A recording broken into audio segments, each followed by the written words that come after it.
We are lucky at FDNY because we had an occupational health service that was well in place for years before 9/11. So it does give us a wonderful opportunity to understand more about a lot of issues, lung issues in particular, that were a focus of the fire department for decades. But this morning, I'm going to talk to you about our recent cancer work.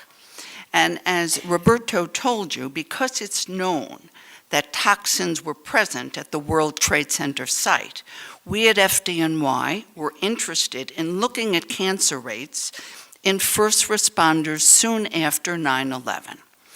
In 2011, we published the first major study of post-9/11 cancer and reported that cancer risk was up to 10% higher in New York City FDNY firefighters versus other U.S. males.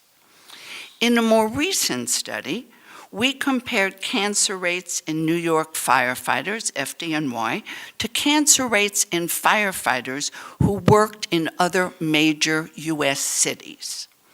In this last recent study, we found no overall difference in cancer rates between the two firefighter groups, the New York firefighters versus those from the other major cities. However, there were some differences in specific cancers, both higher and lower.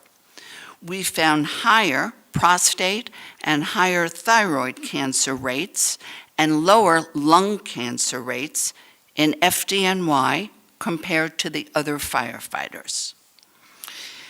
Both our original FDNY study from 2011 and the firefighter comparison study, which was published more recently from cities outside of New York, found small overall differences in cancer rates when compared to the U.S. male population. Therefore, we can't yet conclude that the increase in cancer that we observed in our 2011 study in the New York firefighters was due solely to 9/11 exposure, as it might also be due to the hazards of firefighting itself.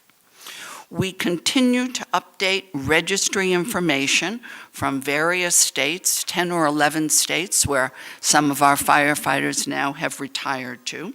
So we continue to update both the FDNY data and the data from the other major cities. And also, just to let you know that the average latency between smoking and lung cancer is about 30 years. And also, cancer risk increases with increasing age. Therefore, our current studies will follow people far into the future in order to get the most comprehensive picture of the health consequences of the 9/11 tragedy. As for now, we recommend that you continue to come for screening to identify cancers at a stage that treatment is most likely to be successful, and that the World Trade Center Health Program currently includes the following screening tests: colonoscopy, chest CT scans, mammography, Pap smears, and annual blood tests, including blood cell counts, which can be useful for hematologic or blood malignancies. And we thank you for your attention and really thank NIOSH very much for their putting this together and for their continued support of our program.